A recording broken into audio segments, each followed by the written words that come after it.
Hey, it's Shabes, and welcome to another edition of AniTube Digest, where we go over the best and not so best anime YouTube videos to come out this week, from the 4th of April to the 12th of April. Yeah, first for the video that I thought was not good, and it's a soft not good, because I don't know, it didn't make me angry or anything, as some not goods tend to do. This was from Jerry Freeman. Talked stop criticizing anime in quotations because he's kind of making a breakdown of this article from a couple years ago, basically talking about how anime fans they put a lot of value in criticism and like saying, oh, these shows are bad, and yet a lot of those shows that they say are bad end up selling very, very well. Like sort of online or whatever. In a modern example, Kiss Xs, it's actually doing very well for Discotheque Media as like a profitable title for us compared to some of the other titles that you could say are better shows, but aren't selling as much. And so it's kind of like this idea of, oh, well, what's the problem? It's selling well, there must be something good about these shows that we aren't really considering. And Jerry's kind of taking that argument to task, but I don't know if he does a great job with it. He doesn't provide many other examples besides the article itself, and he's just like generalizing anime fans as a whole, not taking into consideration a lot of other things in terms of the anime consumption. Like, he seems to kind of assume that all otaku are fat male nerds that somehow all have all the disposable income in the world and can be the only ones that buy this much merch. When like a lot of, I haven't looked into the studies myself very much, but like there are shows like Redo of Healer, which he does mention here, of like what's the thing about Redo, what makes it so popular? Well, first of all, it's not that popular of a series compared to some of these others like Shield Hero or whatever. As it seems to be, like very few people talked about Redo of Healer after it started, at least in the Western sphere. But we found out after the fact that Redo of Healer happened to have much higher viewership in the female demographic than most anime of this particular time slot. So that's interesting. It actually has a lot of female fans.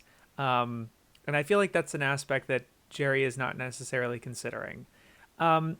I'm not going to be going as like hard on some of these things and on hard on this video because I think Joe from Pause and Select actually did a better job when it's also similarly off the cuff, just kind of reacting to the video as it goes, and I've linked it in the digest playlist after Jerry's video.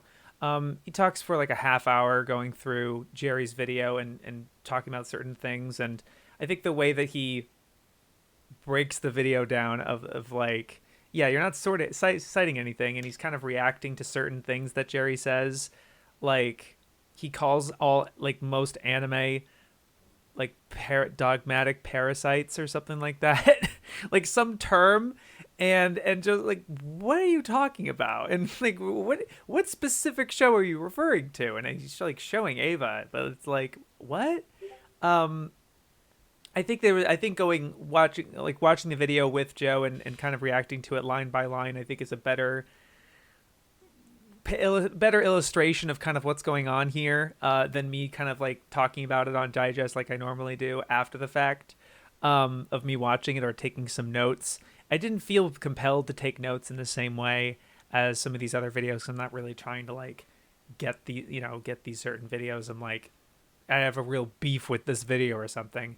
Overall, I actually do like that Jerry's talking about this idea. I think it's an interesting conversation starter. I like these going off of this particular article, even though it's a couple years old. But I think some of the conclusions he ends up coming to and the methods of which he's conveying his argument, like I found it funny how the article is talking about how lazy arguments of why a certain show is popular isn't necessarily constructive to getting to the bottom of why they are so financially successful. The article literally says that, and Jerry's talking over it as he's like, this is why Redline bombed, because they spent too much money. This is why Strike Witches is Girls in Pants are as popular, is because pedophiles like it. Because pedophiles or whatever. And like he's giving like one-word answer, like one-word explanations, literally lazy answers in which the article is expressly being like, let's dig a little deeper than that. And he doesn't seem to be aware of that. Like I might be missing. I that's what it came off as to me. Yeah, so I mean, and it was also just some really weird things here and there that I don't think were quite fully developed. I couldn't tell how much of this was scripted or not scripted and kind of talking out your ass. And I get, again, I don't want to completely dissuade unscripted things because I am also talking currently unscripted. But like there was a portion where the article says something that makes Jerry laugh a lot, and he just kind of like leaves that in. And I guess that's funny, because I leave certain reactions like that into Digest if I think they're funny or compelling enough. But like it was kind of weird given the format of this video, you're not seeing Jerry's reaction to this. You're really just hearing it. If you hear someone's laughter, and all there is on the video is just like a screen cap of the article, and you just hear someone like gasping and laughing so hard at something they think is funny, it's not the same thing as kind of like watching someone break down laughing on screen, like visually. It's just not the same visceral dynamic personally. I mean, maybe it's funny for like infectious laughter, like Game Grumps, right? They don't have face cam, and a lot of their laughing fits are really funny, but maybe that's because there's a joke there, or there's something happening on screen that's funny, and obviously there's a synchronization there. But there's nothing really happening on screen besides the article, and you don't know what he's laughing at. And he says something, and like I think he explains later what he's laughing. He's like, "Oh, I'm sorry, I was just thinking about the parallel of Disney filming Mulan next to an internment camp." Something like the kind of the irony of that, I suppose. But like you're not presented that as an audience member, so you just hear a guy laughing and you don't know what he's laughing at.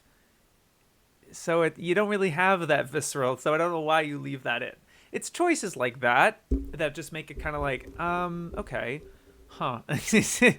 And I'm not. It's difficult to really give it a decent in that regard. But it is something I wanted to bring up because I think the core substance here is something I think could be interesting potentially, but I don't think it was executed all that well. Again, I think Joe does a much better job of kind of like tossing this video away of like, yeah, you're not giving any examples, you're just kind of you're talking for the sake of talking, and and I think that in itself is a very valuable lesson for other people who make videos, because that can happen often where like they're making generalizations and the things that they're saying, it's like, okay, but what do I have to take away from that? Why? Who cares, right? Why should I listen? That finding that, I don't know if it's raison d'etre, but it's not. It's something that I think a lot of YouTubers kind of miss. It's like the forest for the trees kind of thing. I don't know if I'm probably talking out my ass more. Would it be? Yeah, but check that out. Is either of those? Because I think it's interesting. Okay, now for some videos that I thought were decent. And this is like a borderline decent for this first one, because man, I could have given this a not good, but like, I do kind of really like what was happening here overall. And the video concept, I guess, is fine. It's an OtakuDaiKun video. I've really grown to not like. I haven't watched much of his other videos besides the one I've talked about on Digest before, and like his vocal delivery is really, really hard to stomach for me. There's this very smug, pretentious. I don't know. It's not fun. I don't like listening to it very much. It's unpleasant. personally. Yeah, but this video is called "When Beautiful Anime Turn Ugly," and this is talking about various moments when characters look off model, or there's a different animation director or something. So like my problem with the video that was kind of leaning towards, okay, I guess the thing I should say that I really liked was just that he's talking about anime in kind of an interesting way, and bringing in different examples that are different and surprising, and it's like, oh, that show, oh, that show. And me just learning about that stuff that I haven't heard about with like Orphan, or the different Sailor Moon designs in the TV series and stuff. I think the base core info that's being brought here is kind of interesting. And I didn't end up hating the video too much by the end of it. Even his delivery as like his vocal delivery, I ended up kind of warming up to more, and I was like, okay, cool. Yeah, I can't really explain what beyond that of what I liked about it. But the one thing something that I was like kind of if on was I could not tell. They kept using the word director, flat out just director of the episode. And so like at first it didn't seem like they understood that there are different people working on different episodes. Like there's an overall director of the whole show, and then there's episode directors and animation directors, and they all do different things, as well as storyboarders, and like there's different roles for everything. And it didn't seem like he knew that at first. In particular with Hideaki Anno with Evangelion, there was an episode. It was episode 10 with the lava and everything. Daikun didn't necessarily like the facial structure. Here's the other thing with I think it was difficult for OtakuDaiKun to describe exactly why there was things that were off. I think he was leaning a lot on fan reaction, specifically with like Gurren Lagann. But like it did seem by the end of it, he kind of understood that Osamu Kobayashi was the director of that episode, and he had directed Beck and these other anime, that like his style is interesting, and it just sticks out like a sore thumb if it's in an individual episode with other episodes around it with a particular art style. It like he understood that, and yet like he's talking about Evangelion as like, it's weird, Hideaki Anno still directed that episode, I don't know why it looks different. And I'm like, well, what was the animation director? Who was the animation director for that episode? And then like showing like Sailor Moon, there was like a graph he kept showing of the different faces of Sailor Moon, of like they were listing the animation director for each of those episodes, of like, oh, this is how they draw Sailor Moon, which is kind of a generalization, I think, because I don't know if that's exact. Like, you don't know if that particular animation director corrected that exact shot. I think it's a bit of a guess, a good guess to kind of be like, to make a graph like that. But then he was talking about like, these are the directors of those episodes, but he didn't say episode director, or he didn't specify basically. And I looked into it and I'm like, oh, he's talking about animation director in regards to this series, in regards to Sailor Moon. And then he's talking about Orphan, and he says like, oh, the director was this guy for episode 11, at least what it says on IMDb. And so I'm like, okay, I guess he has to I guess he's not looking at ANN on principle. I bet because he distrusts them for whatever reason, of course. And so I look at ANN because they have a more detailed list, and I also looked at IMDb. I'm like, okay, what are you looking at? And it seems that he's referring to the episode director, because they don't list an at least ANN did not list an animation director for that particular episode of Orphan. So that's interesting. I wonder what happened there. I feel like there's more nuance to be had there, but that didn't seem to be his prerogative so much as just like introducing a bunch of instances where the animation suddenly looks weird or off. I guess ugly. I don't know, if I'm not fully on board with that term myself, of calling it that. I guess it's more of evocative to get people to click on it. But I guess I have more problems than I do positive things to say. But I guess it was just like kind of an interesting topic in general. I actually was kind of okay with it, I was like, all right, wow, interesting. So people might not like this video, but I was kind of cool with it, surprisingly, given I can't stand him personally. I checked out Roggol's video on Planet With and the 5 stages of grief, and this is a very emotional video because it seems that Roggol is kind of channeling his grief through this analysis of Planet With. I actually did not know this is basically what Planet With was about. Kind of a central core thing. It seems like the central core thing. It's the main character going through, and it kind of goes through his entire arc. It seems. I haven't seen Planet With. But it doesn't even seem like a minor thing or a stretch. It really seems like the major thing about Planet With. So that was really interesting. I was surprised to see that. I think Roggol did a good job with that. And really, the standout thing, video craft wise, because like not much else was there personally for me to be like, wow, there's something about that video. Is definitely the strong point's definitely his vocal delivery here, because it's incredibly sensitive, emotional, really sad. Like he sounds very, very in grief and like feeling that, and like really tired and just like weary, I guess. I don't know. It was very emotional, and I wasn't sure about it being for the whole video, but then when looking at the description like halfway through, I was like, so is something going on? I was like, yeah, this is kind of my way to, I'm dealing with some stuff right now. And I'm like, all right, I see. And that's cool. Having a whole video like that is pretty intense, because, you kind of want to have like a peak and kind of like a build up to those things. I feel like it's more structured in that way. But this is just something very strong, blast of emotion. Not like over dramatic or anything. I think Roggol keeps it very minimum, like mid tier, like in terms, not like overly, not like crying or something. I think he keeps his composure through the whole thing, but you can tell it's a very sensitive. He's welled up.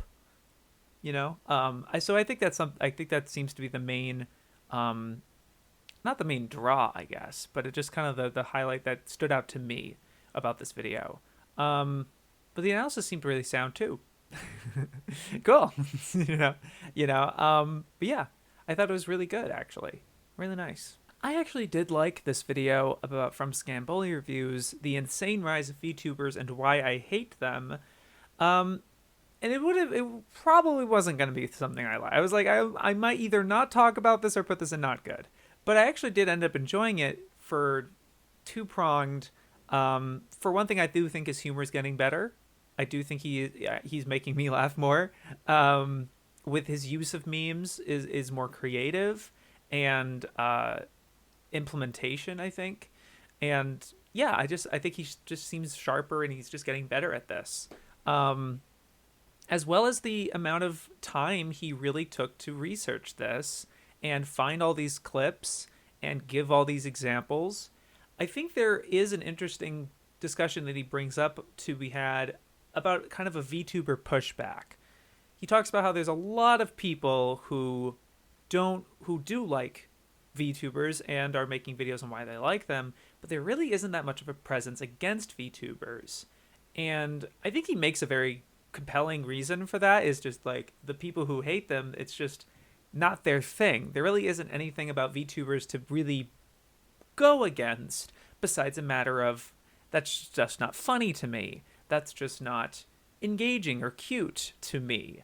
Or if it is cute, I'm not looking for that sort of thing. I really like the little gag he had where he's finding some of these YouTubers, and one of them's like just a gameplay video of this little kid talking about how he doesn't like them, and it has like 15 likes and 10 dislikes. And then Scamboli likes the video. He's like, yeah, and he's finding a sort of camaraderie in it with a very healthy dose of self-awareness, and not like out of a I'm right type of feeling. He doesn't come off that way, and I really respect that. And that's something I'm like, okay, I'll listen to you now. Because if you're going to kind of act pretentious and act like I'm right and everyone is wrong for liking VTubers, it's kind of gross. It's not like, it's just like you're really just gonna piss on people's parade or whatever. Like that's not engaging as an experience on my end. I don't like negative content as much. So I think this is a really healthy way of going about this topic, even though it's like, if you do like VTubers, this is probably not a video it's a lot of similar arguments that people make. It's like, oh, they're making baby sounds, that's weird, or whatever. And to be honest, I actually never really made that connection. Like, oh yeah, it does sound like a baby. Like, I actually never made that. I'm really dumb in that regard.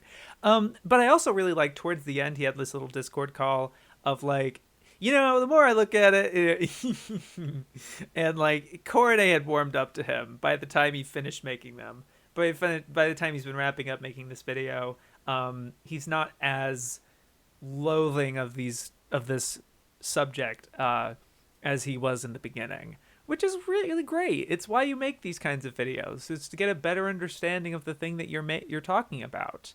Yeah, it's kind of the act of making the video. It's like, wow, I looked into this more than I would have otherwise. So I really liked that. And him presenting this as sort of a counter and like, let's have a balanced discussion of this really revolutionary rise in this new cultural thing. It's kind of a new medium of sorts. It is like a variant of Let's Plays and Vocaloid and so on and so forth, but like it really is kind of becoming its own thing, similar to how light novels, manga, anime, video games, VTubers, you know what I mean? I feel like there is something to be said about that. And it's separate from YouTubers, just by the way that a lot of this is through live stream. It's a streaming thing, but it's not on Twitch. It doesn't have that same Twitch. There's a lot of this thing with donations and things. And I don't know. There's just something different about it that makes it feel it's an amalgamation of things that create it as a very holistic new thing. Yeah. So I think Scam did a good job on that one. I did like it. I checked out a video from the Smuggler. I believe somebody recommended this to me. The Anime Guide, What to Watch, Winter 2008. And it's a longer video with Smuggler talking through various things from winter of 2008. He's going to do the ones for spring as well. And, I'm going into this kind of like, oh, it's like Core's 1992 review kind of thing. But it's a lot longer. In terms of he's talking about each individual thing longer. He's not actually talking about every single thing that came out in winter, and not even just like, oh, he's not talking about the 4th season of Major. Like, I get it, right? And I believe Core, for the most part, does it kind of set aside various sequels and things like that, or leftovers or something. But he didn't cover everything. And I guess he doesn't necessarily promote that. It's a what to watch winter 2008, but it just seems to be the ones that he checked out, and I think he watched all of, which I do think is different from Core, because for the most part, Core, if it's a long TV series, Core mostly just talks about the first couple of episodes, maybe the ones that really just aired that season in particular. Doesn't do like a whole thing of UR, whatever. But it's an OVA, there's some things that he finishes and other things that usually a lot of the TV series he doesn't finish. But he's giving you a kind of a taste in that way. Very similar to seasonal stuff, right? Where a lot of us are like, here's all the things happening in this winter, and we're just talking about the first episode or two. Very similar mentality. But Smuggler is talking about, he doesn't really talk about Spice and Wolf. He feels like they're a lot of people have already talked about it already, so he ends up talking about kind of something tangential to it, which is like its sales, I guess, and how popular it was. Okay. But I do like his conversations about True Tears and Rosario Vampire and Anemone, whatever it is. I've seen it around. I haven't really watched it myself. Those discussions were interesting. I would also want to point out the intro was surprisingly really polished. I really liked the graphics you had used kind of in that little montage, but even the live action segment was very compelling, the way you framed that as you going into your room, and it's this darker room and very otaku-y and everything. It looked a lot like the NHK room that the other kid had, like the nerd kid. I forget his name. it's not Sato's room. It's the other kid with all the wall of video of like anime video games things on the left and everything, and the big computer and stuff. It felt like a similar setup. I liked the, and then like the little like banter you have with like your teapot or something. I thought that was compelling and unique. And there was polish there, but then the rest of the video is just clip selection. It's like, okay, it's kind of like whatever. But there was stuff there. I was like, wow, that's actually really compelling and distinctive. It was cool. But yeah, he didn't talk about everything, but I really liked the kind of like talking about all these shows as a whole and being like, yeah, I watched all of it, and this is kind of what the show is and sort of deal. General review of stuff, including some stuff that I'd never heard of and never considered. So it was interesting and good. I liked it. And Suti Tooti has a new series that he started last week, but I only noticed that this, I don't know, for some reason I missed out on that first one. This is a podcast of sorts, Spring 2121 anime podcast, talking about VV and Megalobox 2 is backwards. I like that each of the four shows he talks about has kind of a little tagline of like the summarization of the thing he's going to say about this thing or whatever. And I actually wonder if he's going to be doing just this like a seasonal, like similar to what a lot of people do, which is, this season, let's just talk about the first couple of episodes of every spring seasonal, whatever. But this came off to me as like, we might be talking about the episodes as they come out, and maybe kind of in a long form podcast talking about them as they come out. I think Weeb Club. Oh my god, I forgot their name. I'm sorry. Certain podcast does that, and that I haven't really listened to them very much. But I believe that there's a couple of podcasts that do that. But I gotta say, Suti Tooti has a good job here. I don't know how often he's done these podcast sort of things. I know this is the second installment, but the first one, but I think he has a really good presence on camera. I really like his off the cuff, unscripted way of talking on camera, I guess. And it feels like he has these ideas and has a lot of the notes laid out and stuff. So it feels very dense with his ideas and things he wants to say about these shows. Whereas with me, I really am just kind of like, I watched the video and then I guess I have some impressions, but I'm kind of like talking to you as I'm remembering them. I feel way more off the cuff. There is no cuff. The cuff's gone. But yeah, I even me doing this like a year or maybe close to 2 years of doing Digest, I'm still like stammering a lot and like having these pauses and whatever. I feel like Suti's just doing really great with this already, and as well as just the format and everything with the show in the corner and things like that. I think he does a good job here. In terms of his feedback of like, should I split these up or have it in one form podcast? At first I was thinking, yeah, it would be kind of cool to have, especially with how long you're talking about some of these titles. He only talks about 4 anime here, but it's a 51-minute video. So like some of these, like his VV thing is like a 20-minute video or something. I don't know. I didn't look at the exact time frame. But like there is some opportunity here for definitely just having multiple videos, and that might just be good for you. I do, but it did remind me of Digest, how it's like, yeah, I don't necessarily want to release a video of just saying this person's video is not good or decent or whatever.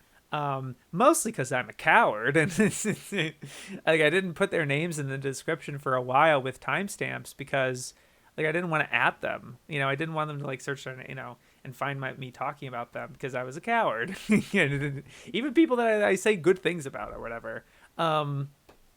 But yeah, even if I put their YouTube video in the thumbnail, and I explicitly talk about them anyway in the video. Yeah, but like I think it's good as one big podcast. I agree with you that like it's cool to listen to it as a podcast type of thing, but even as like a video itself, I do think you have a very good camera presence, and I found myself more often watching the video than like clicking off on another tab and looking through Twitter.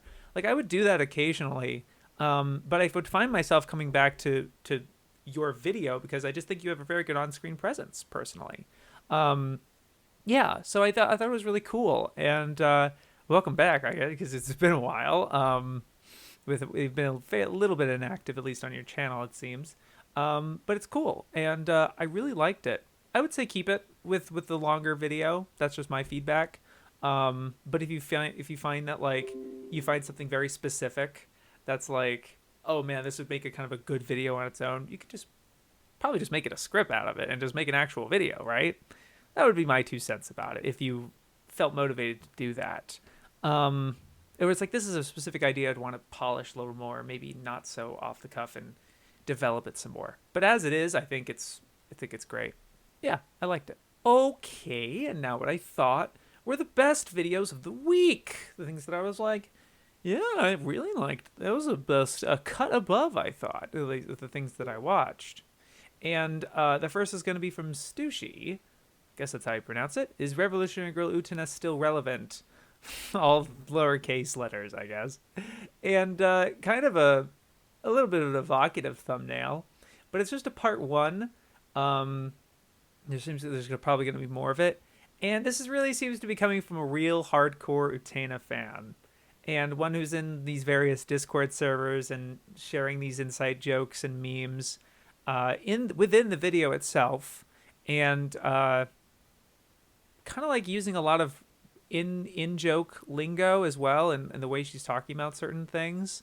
It feels to me that it feels more like ingrown of kind of like, this is like a video she wants to show off to her Utena friends, like her mutuals who really also nerd about this show all the time, and also kind of be in part of this conversation of sorts. I don't know if she really is addressing, is Revolutionary Girl Utena still relevant on its face in terms of really like looking at the grander landscape of like anime or culture as a whole, I guess. But I really did like the discussion of context and lying, and it's like it seems like a lot of gay teenagers. I think she was saying something along the lines of a lot of gay teenagers are liars in a way that like they try to contort their feelings to something that's like, oh, they're just friends, oh, this and that, and trying to rationalize their feelings, basically. I may have gotten that incorrect. Full disclosure, here comes the old song and dance on Digest. I say this way too often, because Utena ends up being kind of my main thing of like, hey, I don't like this show, therefore whatever. And it's not that I don't like it on it like, oh, I disagree, whatever. I just didn't enjoy it. But I actually really liked that Stushi seemed to understand what happened here, because she's like, on a casual viewing of Utena, and you're not looking to if someone's not looking to look into the symbolism or the hidden meaning or the themes and the things like that, it can be kind of a frustrating watch. Yeah, it is. And so I'm on that fence right now. Although I really loved the movie. The movie's one of my favorite anime films. I just liked how moreover it was, and it looked cooler, sounded cooler. I liked the character stuff that happened in it. I liked how focused it was, and I just liked it a lot. I like when Utena turns into a car. I don't care what it's supposed to symbolize. It's cool. It's freaking awesome. That's kind of, that's where I'm at with Utena movie. And then like, I've always not wanted to make that video of like comparing Utena TV with the movie and why I like the movie, but I don't like Utena TV. I have the script. I don't really want to make it because I feel like it's disingenuous to Utena fans if I'm not going to look into the symbolism and not really try to, oh, you don't get the show. Oh, you just don't get it. I know I'm probably just going to be, it's just going to be that. Because, it's probably true. I just really respected this video out of its technical, it felt sloppy in places, Sloppy. No, but purposefully. It felt very chaotic, and I like the kind of the skit that she's doing with like her partner or whoever she's living with. Um, is like coming in. She's like, "No, I'm not filming anything. Yeah, no, nothing." You know, and she goes to like the bathroom or whatever to like in the bathtub to film, and then it's like, oh, and then she goes to like walking outside and it's cold, and she resorts to another one. It feels very all over the place. You don't know what's intentional and what's not intentional. Some of the jokes and humor are funny if you aren't like a Utena fan, but some of them I feel like it's like, oh, this is an Utena fan's Utena video, which I respect. I really do, actually. I think it's very easy for creators like myself to be like, I need to really contextualize this and give give everything in a digestible manner so people get it through my video. I feel like it's kind of a pretentious way of thinking of like making a video like that, and it just happens that way to me personally. But I like that this felt more unabashed of like, yeah, trying to explain what Utena is kind of a hot mess. If you explain like the core basic plot point of it, it's you can get into the weeds very quickly. Things like that. Yeah, I like the creativity here. The twist at the end of like her morphing into something else, having this kind of chaotic breakdown, and even throwing up, or maybe like kind of, or at least to imitate throwing up on video, was like really visceral. It's a lot more chaotic than I was expecting, and I liked it for that. I really like kind of the weirdness of it. That feels very compelling. It does. I don't know. It was a refreshing Utena video in that regard, because I can't necessarily like, as of someone who's like kind of not too into Utena TV, a conventional Utena analysis is going to be kind of boring to me. It's going to be just kind of like, yeah, okay, cool. Not the most thing in my perspective. So something that kind of keeps me on my toes, and has an understand. I think I really like the points that Stushi had made here personally. Yeah, I enjoyed this video a good deal. Yes, very good.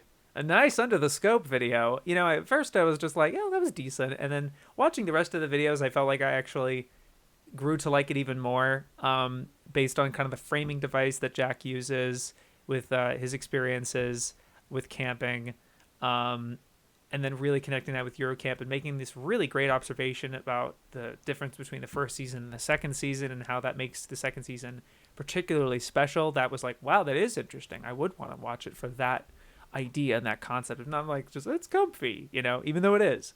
As well as connecting it to the pandemic, and real experiences that people are facing, and why this show kind of it's serendipitous. It's coming out at this point based on how it tells its story in the second season. I thought it was all very insightful, and Nice's editing is very polished here. He's not doing anything too fancy this time around, but I do like this idea of like kind of camera footage and capturing moments and things. Kind of like camera roll sort of stuff was very polished. Yeah, I think it's a solid Eurocamp video, and I enjoyed it a good deal. I'm sorry I don't have too much else to say beyond that. I'm happy Jack and Nice are back. I know they've been fairly active still. I look at their channel, I'm like, oh yeah, I guess they are technically active. But like, it wasn't the same as how I would routinely kind of be covering you in some of these other videos that I've mentioned in the past. I don't know. It feels like Jack's gotten busier with IRL stuff more often, but that's okay. That's okay. That's all right. Yeah. Anyway, I really like the video. Sorry, I don't have too much else to say beyond that, but yeah, awesome. And lastly is a double feature.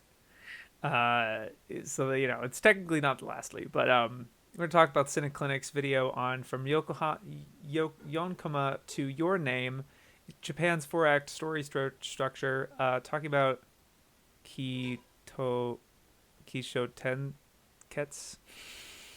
Kito Ten I don't know.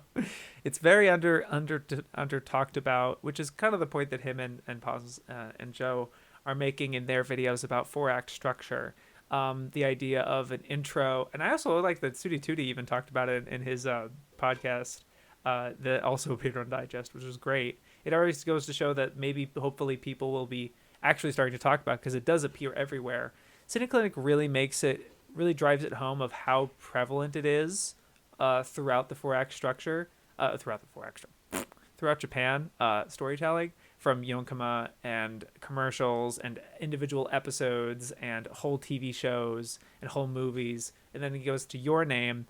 And I really like the kind of the basic observation of like, hey, maybe don't criticize a Japanese film for not following a typical 3-act structure when that wasn't what it was trying to do in the first place. Very nice subtweet you got there. But yeah, I really liked the analysis of that, and just kind of starting a conversation and getting a ball rolling. And again, CineClinic is bringing a really great style here. I think he is getting better being on camera, and his edits, integrating his edits with stuff, and his humor is always great. It's just another very good CineClinic video. He's not these past string of videos, he's just not missed, which is awesome. And it intimidates the shit out of me, because it's like he's just cranking them out, I think. Whereas it's just, I feel very sluggish. I think it's because I've been very busy with IRL stuff with some of my jobs, which I guess is a good thing. But yeah, just in general, I guess. Or maybe I'm just dumb and I also just have to make these stupid big fucking 40-minute videos now. I can't wait for after the summer, where I will basically not be doing that anymore, hopefully. Oh man, it's been a rough not rough, I don't know. Sorry if it's suddenly about me. It's just another great video from him. The polish is great, and the subject matter is awesome. One thing I will mention, though, that was a little confusing, and it relates also to Joe's video, was just how is the 4X like, where am my eyes going? Because you presented the Azumanga Daioh Yonkama, your example, and the direction was, if I'm going by the screen like this, I'm going to trace instead of like looking this way, it was, you start here, and go here. But then Joe's was like here.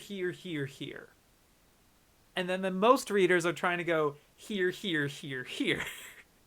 Or if you're thinking, oh, it's manga, here. So it's like, what's the form supposed to how do you, and it's not until